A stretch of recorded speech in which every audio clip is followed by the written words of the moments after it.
July 4th has been a federal holiday in the United States since 1941, but the tradition of Independence Day celebrations goes back to the 18th century and the American Revolution, 1775–83. In June 1776, representatives of the 13 colonies then fighting in the revolutionary struggle weighed a resolution that would declare their independence from Great Britain. On July 2, the Continental Congress voted in favor of independence, and 2 days later its delegates adopted the Declaration of Independence, a historic document drafted by Thomas Jefferson.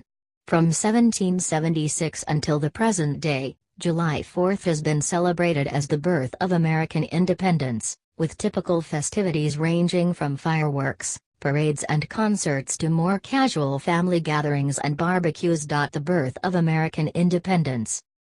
When the initial battles in the Revolutionary War broke out in April 1775, few colonists desired complete independence from Great Britain, and those who did were considered radical. By the middle of the following year, however, many more colonists had come to favor independence, thanks to growing hostility against Britain and the spread of revolutionary sentiments such as those expressed in Thomas Paine's best-selling pamphlet Common Sense, published in early 1776. On June 7, when the Continental Congress met at the Pennsylvania State House, later Independence Hall, in Philadelphia, the Virginia delegate Richard Henry Lee introduced a motion calling for the colony's independence.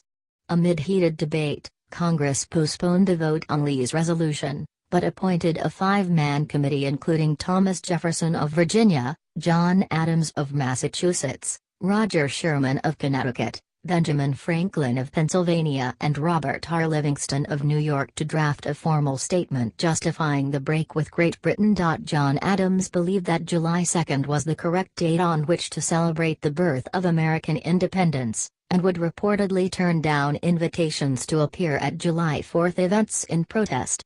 Adams and Thomas Jefferson both died on July 4, 1826, the 50th anniversary of the adoption of the Declaration of Independence.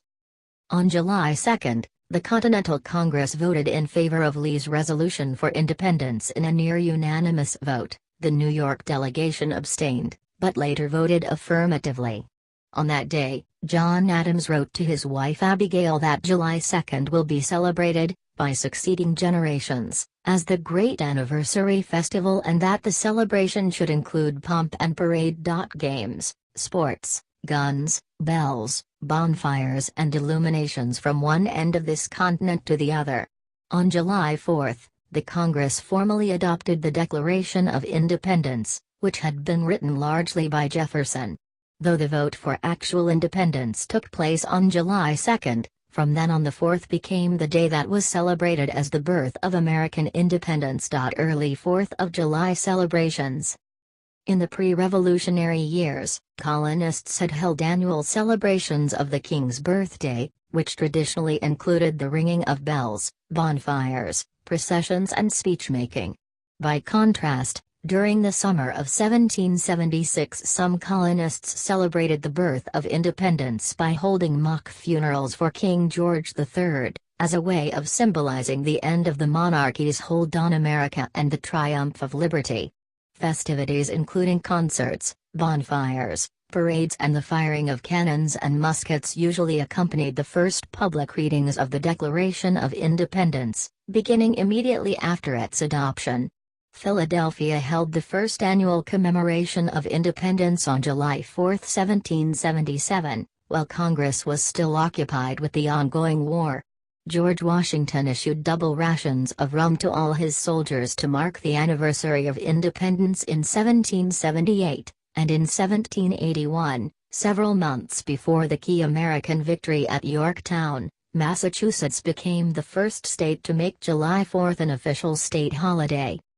After the Revolutionary War, Americans continued to commemorate Independence Day every year, in celebrations that allowed the new nation's emerging political leaders to address citizens and create a feeling of unity.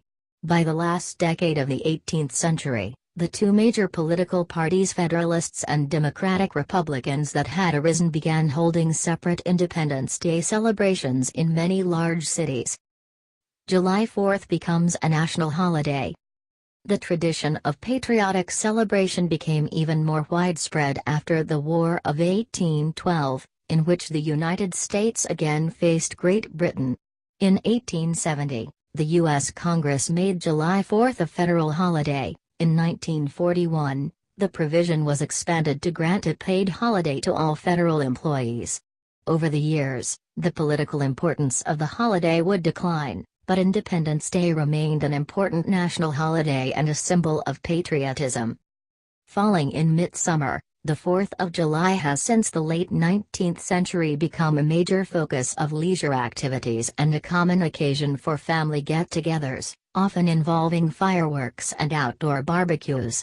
The most common symbol of the holiday is the American flag, and a common musical accompaniment is the Star-Spangled Banner, the national anthem of the United States.